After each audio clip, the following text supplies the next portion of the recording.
প্রিয় শ্রোতা, আমাদের এই অডিও গল্পটি শোনার জন্য আপনাকে স্বাগত। গল্পের সম্পূর্ণ অভিজ্ঞতা এবং প্রতিটি সূক্ষ্ম শব্দের উপভোগ করার জন্য আমরা আপনাকে হেডফোন ব্যবহার করার জন্য অনুরোধ করছি। এতে করে আপনি গল্পের গভীরতা এবং এর পরিবেশনা আরও ভালো অনুভব করতে পারবেন। ধন্যবাদ। হ্যালো এভরিওয়ান, প্রত্যেক সপ্তাহের মতো আমি ফ্যান্টম নিয়ে চলে এসেছি আপনাদের জন্য আরও একটি নতুন ভৌতিক গল্প নিয়ে আপনাদের সাথে এই কালী পুজোর স্পেশাল এপিসোডে। আজকের গল্পের নাম হলো শেষ রাতের ট্রেন।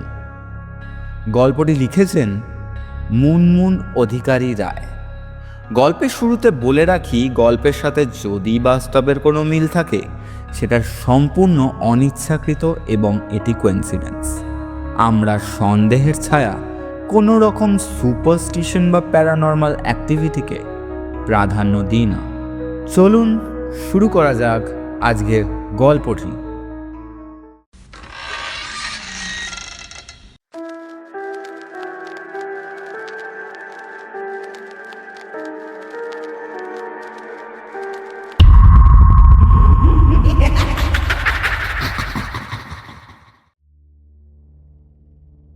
কি এমন কারণ আছে মাসিমা যে আপনি এই কথা বলছেন? এবার বৃদ্ধা নয়, বৃদ্ধ বলে উঠল। সে বাবা 20-30 বছর আগের কথা, কি তারও বেশি হবে হয়তো। আমার মেয়ে তখন সদ্য বিয়ে হয়েছে।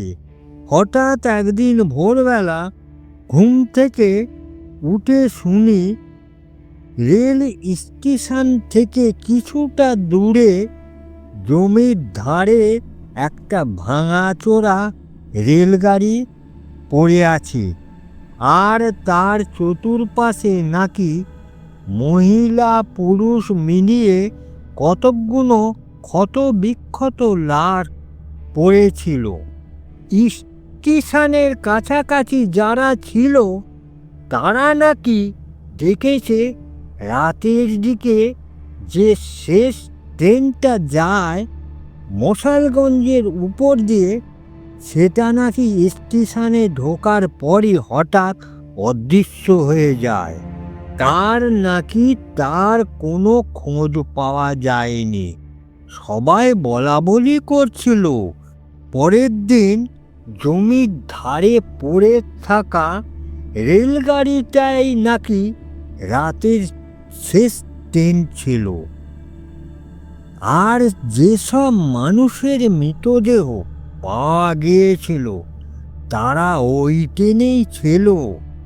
এটা কি পিস সরকারের ম্যাজিক যে ট্রেন হঠাৎ করে গায়েব হয়ে যাবে? এমন আবার হয় না। এত বড় একটা ট্রেন হঠাৎ করেই উধাও হয়ে গেল। নিশ্চয়ই এর পেছনে অন্য কোনো কারণ আছে। কোনো জঙ্গি গোষ্ঠী বা অন্য কারো হাত থাকতে পারে এই ঘটনার পেছনে। না গো বাবা, এ তেনাদের কাজ। তিনাদের কাজ মানে? এই তিনারা আবার কারা? বৃদ্ধা ফিস ফিসে গলায় বলে, তেনারা মানে জানো না, অশরীরী আত্মার কাজ গো। তারা চাইলে সব কিছু করতে পারে। তাই তো এখনো গভীর রাতে ওই ট্রেনের আওয়াজ শোনা যায়, এমনকি দেখাও যায় বাবা। এটা আবার কে বলল? আগে স্টেশনের কাছাকাছি যাদের বাড়ি ঘর দোয়ার ছিল তারাই দেখেছে। তাই তো ভয়ে সবাই বাড়ি ঘর দোয়ার বিক্রি করে অন্য জায়গায় চলে গেছে। তেমন কিছুই না মেসোমশাই, সবটাই মানুষের মনের আর চোখের ভুল।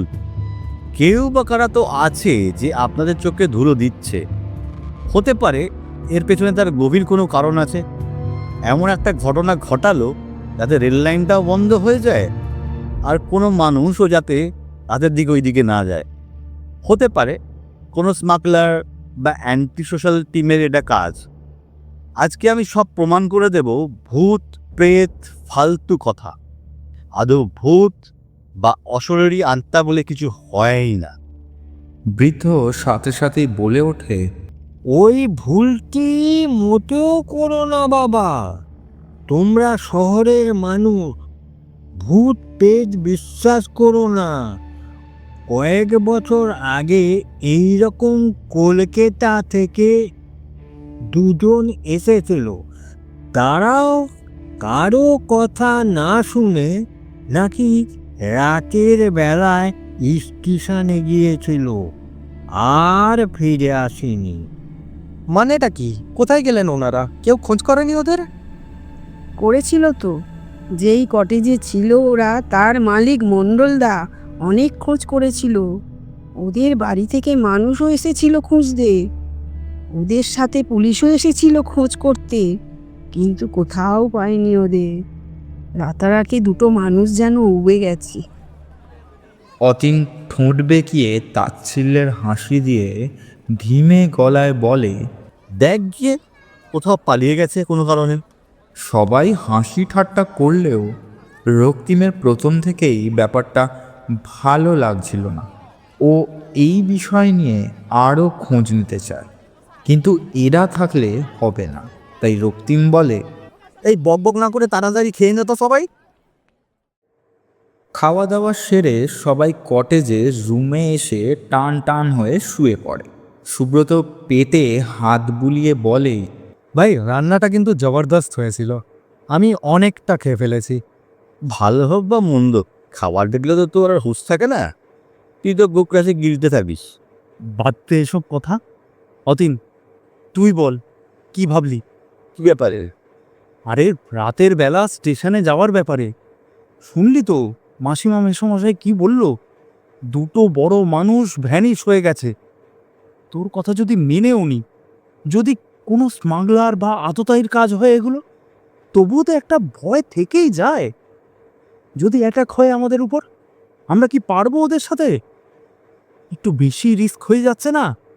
অতীন বিরক্তি ভরা গলায় বলল, তোরা যাস না, আমি কি তোদের যেতে বলেছি? আমি একাই যাব, আর কাল সকালে ফিরে এসে তোদের বলবো কি হয়েছে, ঠিক আছে? একদম না, গেলে সবাই যাব, কিছু হলে সবাই মিলে মোকাবিলা করব।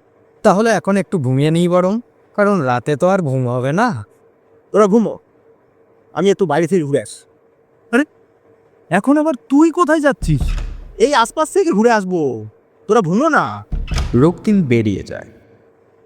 অতীন হেসে বলে, দেখ আবার ওর মতো কোনো সাধুসন্ত পুষে যাচ্ছে হয়তো। অতীন, সবসময় এই বিষয়টা নিয়ে মজা করবি না। প্রত্যেকের একটা নিজস্বতা বলে জিনিস থাকে। তুই দেবদেবী মানিস না, বিশ্বাস করিস না, ঠিক আছে, কিন্তু রক্তিমের বিশ্বাস নিয়ে এইভাবে মজা করাটা উচিত নয়।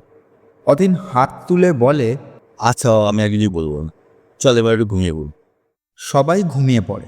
রক্তিম বাইরে বেরিয়ে এসে মন্দিরের থেকে কিছুটা দূরে একটা সিগারেট ধরায়। বেশ কিছুক্ষণ মন্দিরের দিকে তাকিয়ে থাকে। মন্দিরের গেট বন্ধ, পর্দা ফেলা আছে। মাকে এখন শয়ন দেওয়া হয়েছে, আবার বিকেলে খুলবে। রক্তিম সিগারেটটা শেষ করে মন্দিরের চারপাশটা একটু ঘুরে দেখে।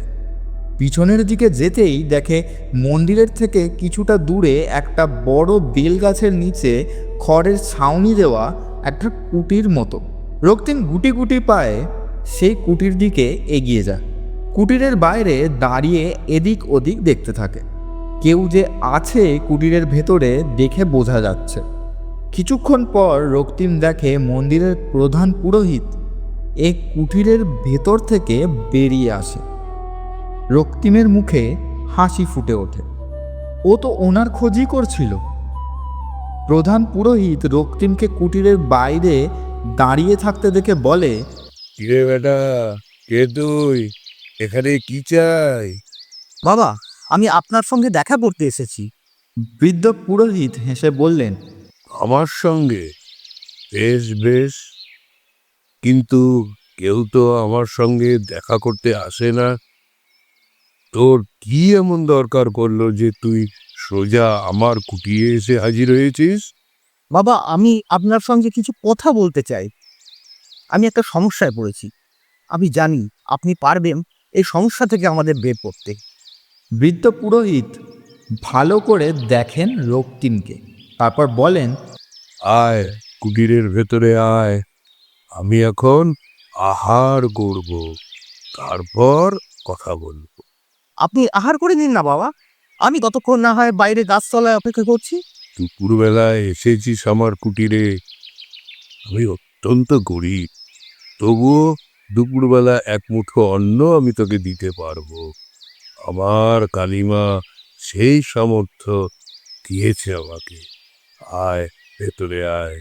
রক্তিম বাধ্য হয়ে ওনার সঙ্গে কুটিরের ভেতরে প্রবেশ করে। বৃদ্ধ পুরোহিত কুটিরের একপাশে উনুনে একটা হাঁড়িতে আতপ চাল, মুগ ডাল আর আলু দিয়ে এক সেদ্ধ করে খায় প্রত্যহ। দুটো কলা পাতায় খাবার বেড়ে উনি একটা পাতা রক্তিমের দিকে এগিয়ে দিয়ে বললেন, নে, খেয়ে নে বেটা। আমি নিরামিষাশী, মায়ের পুজো করে যেটুকু পাই তাই দিয়ে প্রতিদিন একবেলা অন্ন খাই।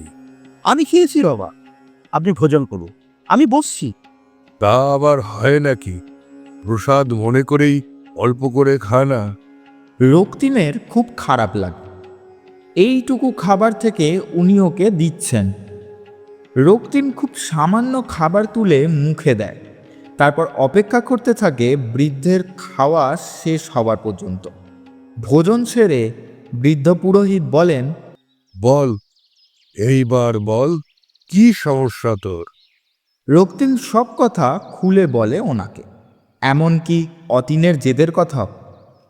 আচ্ছা, আপনিই বলুন বাবা, কি করে অতীনকে একা ছেড়ে দিয়ে এই বিপদের মধ্যে? আপনি কিছু করুন বাবা। পুরোহিত কিছুক্ষণ চুপ করে ভাবলেন, তারপর মাথা নেড়ে বললেন, তা তো ঠিকই, সত্যিকারের বন্ধুত্ব তো একেই বলে। আচ্ছা, তোর হঠাৎ মনে হলো কেন যে আমি কিছু করতে পারি এই ব্যাপারে? বাবা, আমিও কিন্তু জানি তন্ত্রের ব্যাপারে। আপনাকে মন্দিরে দেখেই বুঝেছিলাম। যতটা সাধারণ দেখতে আপনি, ততটা সাধারণ নন। আপনি অনেক কিছু জানেন, কিন্তু প্রকাশ করেন না।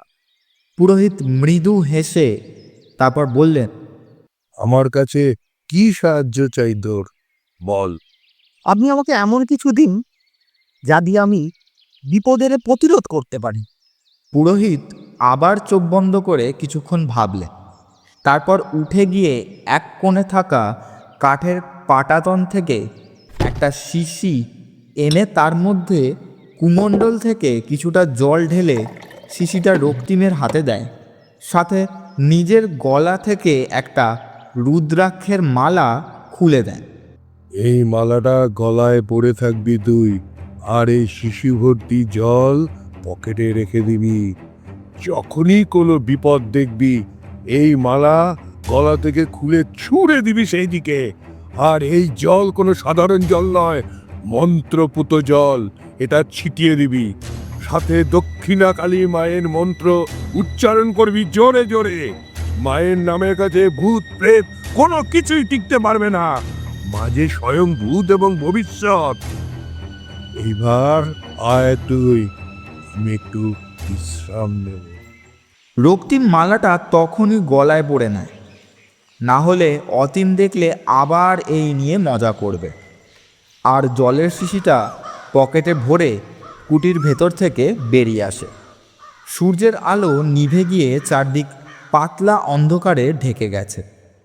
চার বন্ধু সন্ধ্যাকালীন চা শেষ করলো আয়েশ করে। এবার রওনা দেবে রেল স্টেশনের উদ্দেশ্যে।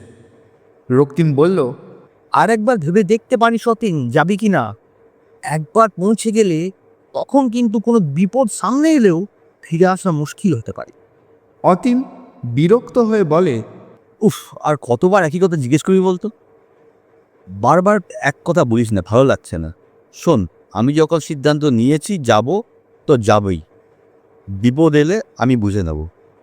তোরা যাবি কি যাবি না। কথাটা বলে অতীন আগেই রওনা দেয় স্টেশনের উদ্দেশ্যে। বাধ্য হয়ে সুব্রত, চন্দন, রক্তিমও ওর পিছন পিছন যায়। বৃদ্ধর কথা মতো কিছুটা গেলেই একটা বড় মাঠ দেখতে পায় তারা। এটাই বল খেলার মাঠ। এর উত্তর দিকে যেতে হবে, তবেই আগে শ্মশান পড়বে, তারপরে স্টেশন। অতীনরা তো খেলার মাঠে পৌঁছালো। এখন প্রশ্ন হলো, ওরা কি আদৌ নির্বিঘ্নে স্টেশনে পৌঁছতে পারবে, নাকি আটকা পড়বে অজানা কোনো বিপদের ঘেরাটোপে? সেটা জানতে হলে অপেক্ষা করুন এর পরবর্তী পর্বে এবং কান পাতবেন আমাদের অডিও চ্যানেল সন্দেহের ছায়াতে। আমরা আবারও আসছি ঠিক শনিবার দুপুর 2টায়। ততক্ষণের জন্য ভালো থাকুন, সুস্থ থাকুন এবং ভয় পাওয়ার জন্য প্রস্তুত থাকুন। ধন্যবাদ।